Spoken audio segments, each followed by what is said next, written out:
गोविंद मोहन जी, पर्यटन मंत्रालय के सचिव श्री अरविंद सिंह जी, श्रीमती उमा नंदूरी जी, अनेक राज्यों से आए हुए राज्यों के संस्कृति मंत्रालय के, पर्यटन मंत्रालय के मंत्रीगण, सभी राज्य सरकारों के अधिकारीगण और उपस्थित पत्रकार छायाकार मित्रों, सबसे पहले तो एनआईसी के चेयरमैन के नाते मैं अमृत समागम में आप सभी का हृदय की गहराइयों से स्वागत करता हूं।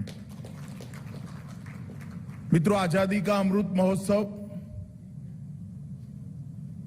शायद एक पीढ़ी के बाद किसी के भाग्य में ऐसा समय आता है कि हम इसको मना पाए। हम सब सौभाग्यशाली है कि आज आजादी के अमृत महोत्सव के वर्ष में हम पर ऐसा कोई न कोई दायित्व है किससे जुड़ने का सौभाग्य हम सबको मिला है। आजादी के 75 साल एक मानो में ढेर सारी उपलब्धियों के साल हैं। एक मानो में आजादी से लेकर अब तक भारत को विश्व के मंच पर प्रथम पंक्ति में बैठाने में हम सफल हुए हैं। हमारी लोकतंत्र की जड़ों को गहरी पाताल तक गहरी करने में भी हम सफल हुए हैं। विकास के सभी क्षेत्रों में कई कीर्तिमान हम सबने संयुक्त पुरुषार्थ से रचे हैं और साथ साथ हमारी संस्कृति और हमारे इतिहास को भी संरक्षित और संवर्धित रखने में हमने सफलता प्राप्त की है। और आजादी का अमृत महोत्सव जब आया तब देश के प्रधानमंत्री जी ने देश के सामने कल्पना रखी थी कि आजादी का अमृत महोत्सव मनाना चाहिए और आजादी के अमृत महोत्सव में एक बहुउद्देशित अमृत महोत्सव होना चाहिए। आजादी के अमृत महोत्सव के माध्यम से हमारी नई पीढ़ी को आजादी प्राप्त करने के लिए उस वक्त जो आजादी की जंग लड़े 1857 से लेकर 1947 तक, इतनी बड़ी 90 साल की जंग जो लोग लड़े उनका महिमा मंडन होना चाहिए। नई पीढ़ी को इनके बलिदान, त्याग, तपश्चर्या इसकी जानकारी मिलनी चाहिए और नई पीढ़ी वो देशभक्ति के जज्बे से तरबरोर होनी चाहिए। इसके साथ साथ आजादी के अमृत महोत्सव से लेकर आजादी के शताब्दी तक ये जो 25 वर्ष का कालखंड है उसको प्रधानमंत्री जी ने आजादी के अमृत काल के रूप में मनाने का एक फैसला लिया है।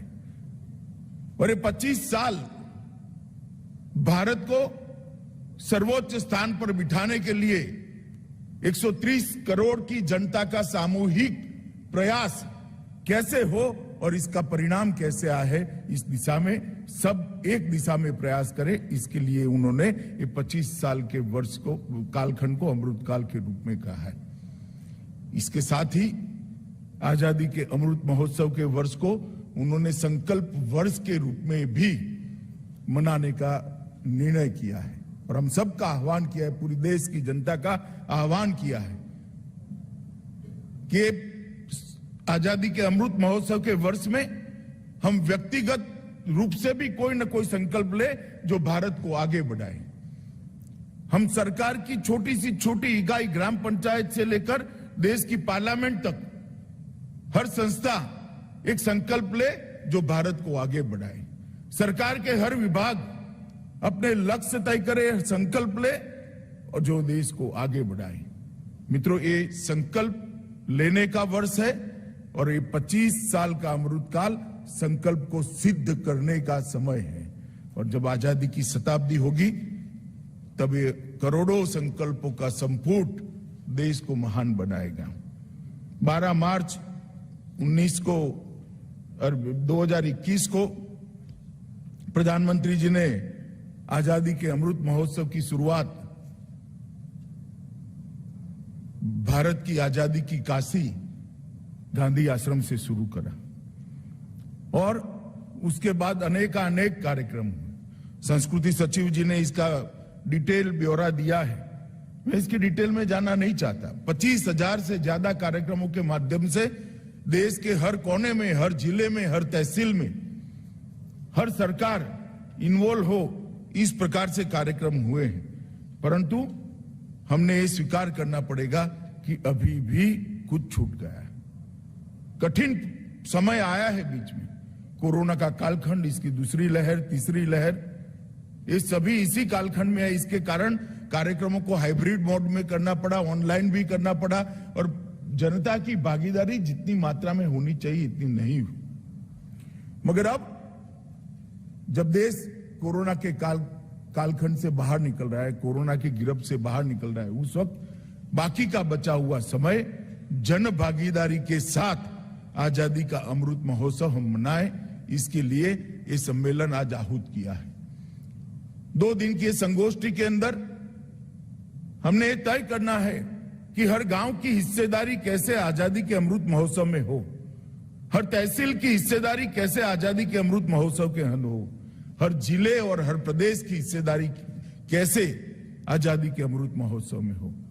और देश, इतना बड़ा देश, इसके हर क्षेत्र की हिस्सेदारी किस प्रकार से आजादी के अमृत महोत्सव में हो, इसके लिए हमने कार्यक्रमों की रचना भी करनी है और कार्यक्रमों को सफल भी करना है।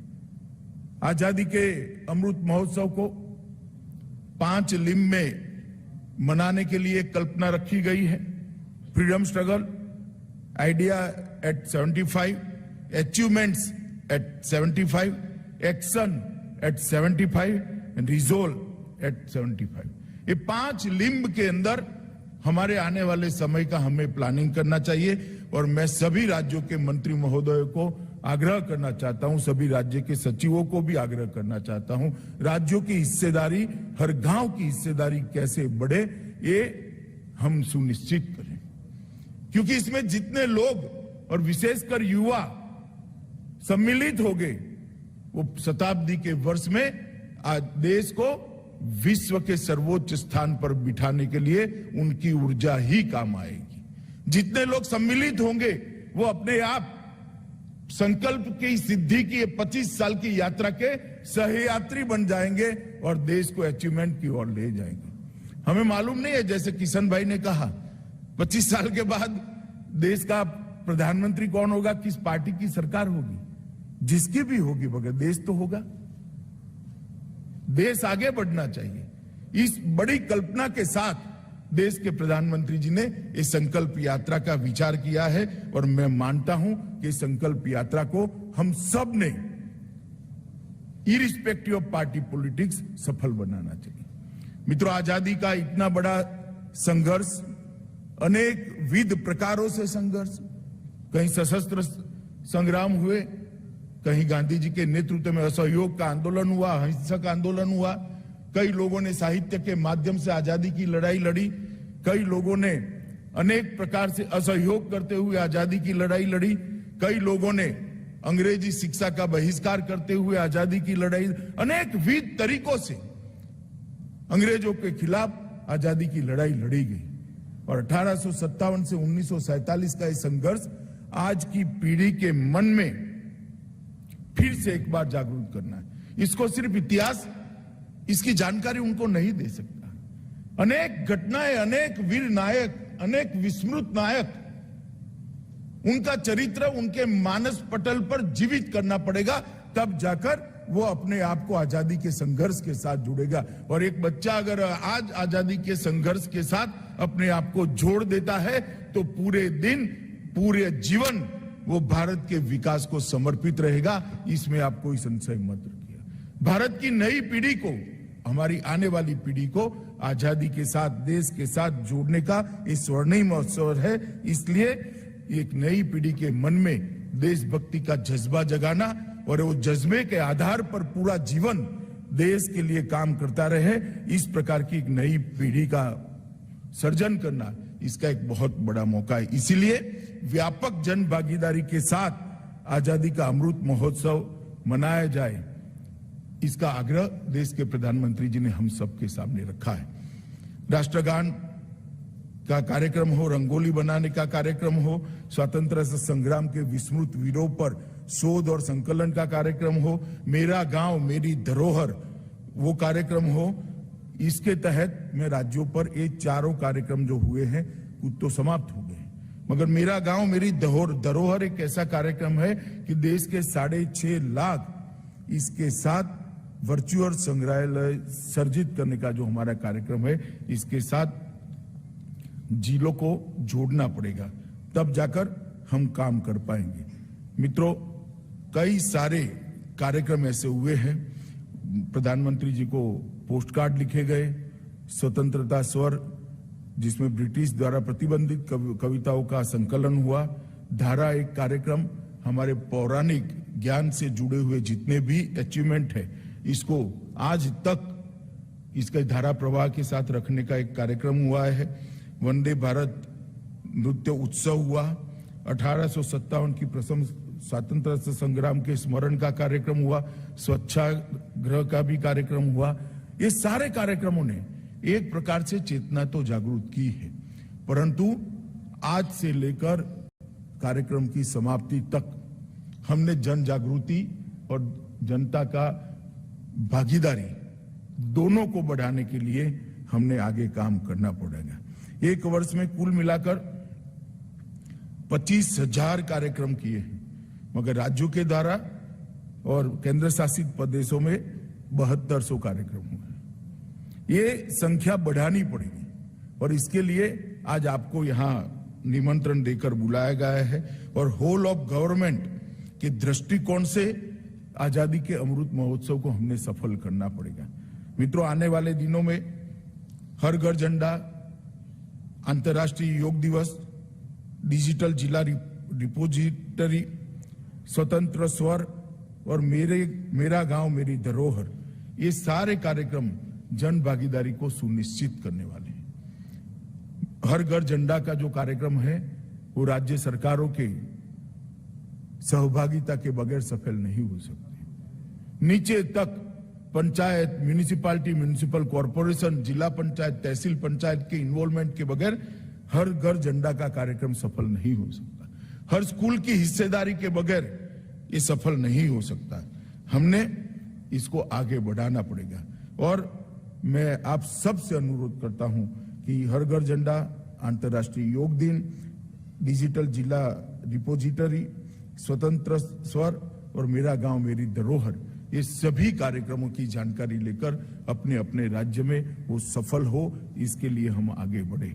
स्वतंत्रता आंदोलन से जुड़े स्थलों की पहचान नए सिरे से उपलब्ध करानी चाहिए। गांव, एक भी गांव ऐसा नहीं है जिसने स्वतंत्रता आंदोलन के लिए कुछ नहीं किया है। एक भी जिला ऐसा नहीं है जहां कोई बड़ी घटना नहीं हुई है। क्या हम वो घटनाओं को, उसकी स्मृति को पुनर्जीवित कर सकते हैं क्या? स्कूलों को, बच्चों को हम स्वतंत्र सेनानियों के घर पर, उनके गांव में ले जाने का कार्यक्रम कर सकते हैं क्या? मैं मानता हूं ऐसा करने से एक अद्भुत राष्ट्रभक्ति की चेतना की जागृति होगी और बच्चे, हमारी नई पीढ़ी इसके साथ जुड़ेगी। और मित्रों, मैं मानता हूं कि कॉलेजों को भी इसके साथ जुड़ना चाहिए। 75 कॉलेजों का एक संपुट बनाकर राज्य भर में जितने भी स्वतंत्रता की लड़ाई के साथ जुड़े हुए हमारे स्मृति स्थल है, उसका महिमा मंडन करना, उसका फिर से लोगों के स्मृति पट पर पुनर्जीवित करना, इस प्रकार के कार्यक्रम करने से हमें बहुत फायदा होगा। पत्रकारिता में भी बहुत सारे स्वतंत्रता संग्राम के साथ पत्रकारिता के माध्यम से भी देश की बहुत सारे लोगों ने सेवा की है। पत्रकारिता के विद्यार्थियों को आजादी में पत्रकारिता की भूमिका, इस विषय पर अगर हम जोड़ते हैं तो बहुत काम हो सकता है। नाट्य और संगीत में जो रुचि रखते हैं, उस वक्त कला का भी उपयोग कर ढेर सारे लोगों को आजादी के आंदोलनों के साथ जोड़ने का प्रयास हुआ था, उसके हमने आगे बढ़ाना चाहिए। फाइन आर्ट्स के विद्यार्थियों को भी जोड़कर एक नई चेतना की जागृति करनी चाहिए। मित्रों, मोदी जी ने आजादी के आंदोलन के सभी स्वतंत्रता सेनानियों को श्रद्धांजलि देना और उनकी स्मृति को पुनर्जीवित करना, इस पर ज्यादा बल दिया है। हम सब राज्य से आए हुए हमारे संस्कृति मंत्री और पर्यटन मंत्री यहाँ पर जो उपस्थित है, अपने अपने राज्य में जाकर इस विषय को नीचे तक परकोलेट करने के प्रयास करें, ये आप सभी से अपेक्षा है। और मित्रों, संकल्प ये आजादी के अमृत महोत्सव की आत्मा है। मैं आपको एक छोटी सी बात बताना चाहता हूं। 130 करोड़ नागरिक अगर छोटा छोटा भी एक एक संकल्प व्यक्तिगत भी ले ले तो कितनी बड़ी ऊर्जा हो सकती है। स्कूल का एक बच्चा एक संकल्प लेके मैं जीवन भर कोई टैक्स की चोरी नहीं करूंगा, और अगर ये संकल्प को आधा जीवन भी पालना करता है तो देश कितना आगे बढ़ सकता है। एक बच्चा संकल्प ले ले कि मैं कभी ट्रैफिक के नियमों का उल्लंघन नहीं करूंगा। एक बच्चा संकल्प ले ले कॉलेज में पढ़ता हुआ कि मेरी थाली में जूठा अन्न मैं नहीं छोड़ूंगा, अन्न को नहीं बिगाड़ूंगा। एक बच्चा संकल्प ले ले कि मैं हर आजादी के दिन को 15 अगस्त को आजादी को समर्पित मेरा एक सप्ताह किसी न किसी सेवा कार्य के साथ जोड़ दूंगा। कितना बड़ा परिवर्तन आ सकता है। और मित्रों, अगर हर नागरिक, देश का 130 करोड़ नागरिक एक व्यक्तिगत संकल्प छोटा छोटा भी ले ले, जो अपने लिए न हो, कोई दूसरे के लिए हो, कोई गांव के दलित के लिए हो, कोई गांव के गरीब के लिए हो, कोई गांव के अनपढ़ के लिए हो, अगर ये संकल्प कोई ले लेता है तो 130 करोड़ संकल्प का ये संपुट देश को महान बनाने के लिए बहुत बड़ा काम कर सकता है। देखने में चीज बहुत छोटी है, मगर 130 करोड़ लोग अगर इसको करते हैं तो इसकी ताकत भी बहुत बड़ी है। और मैं मानता हूं कि आजादी के अमृत महोत्सव, अमृत काल और शताब्दी तक का समय भारत को महान बनाने का समय है, भारत को दुनिया में सर्वोच्च स्थान पर बिठाने का समय है और भारत को विश्व गुरु बनाने का समय है। मोदी जी ने हम सबसे यही अपेक्षा रखी है। मित्रों, मेरा आप सभी से निवेदन है कि 2 दिन की संगोष्ठी के अंदर हम हमारे राज्य के अंदर कुछ स्थान आजादी के अमृत महोत्सव निमित्त परमानेंट ऐसे बनाए जो चेतना केंद्र बने। अब आप जाएंगे लाल किला पर तो देखेंगे लाल किला में किस प्रकार का परिवर्तन हुआ है। हम हमारे राज्य में क्या ऐसे एक दो स्थान चयनित कर इसको चेतना का केंद्र बना सकते हैं?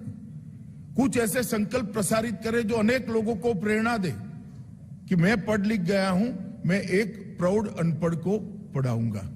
इस प्रकार के कुछ संकल्प जो चेतना को फैलाने का काम करे, जो देशभक्ति को फैलाने का काम करे, देश के विकास को फैलाने का काम करे, इस प्रकार की कार्य योजना आप बनाकर जाएंगे, ऐसा मुझे विश्वास है।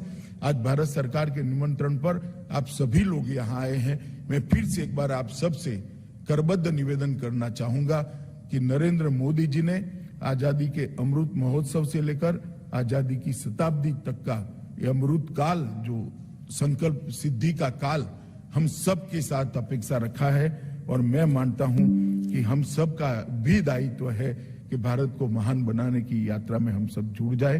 किशन भाई के नेतृत्व में भारत सरकार इसको बहुत अच्छे तरीके से आगे बढ़ा रही है। एक कोरोना का समय आ गया था, अब ईश्वर कृपा से और भारत सरकार के प्रयास से, राज्य सरकारों के प्रयास से कोरोना के बाहर हम निकले हैं। तब फिर से एक बार नई ऊर्जा के साथ ये यात्रा को हम आगे बढ़ाए, यही अपेक्षा है और यही आप सबसे विनंती है। वंदे मातरम। बहुत बहुत धन्यवाद माननीय मंत्री जी आपके संबोधन के लिए। आपके इन शब्दों ने यहाँ बैठी सभा को बहुत प्रभावित करा है। अपनी सौम्य उपस्थिति से इस आयोजन की शोभा बढ़ाने के लिए आपका हार्दिक धन्यवाद। Ladies and gentlemen, we will now pause for a tea break. Thank you all for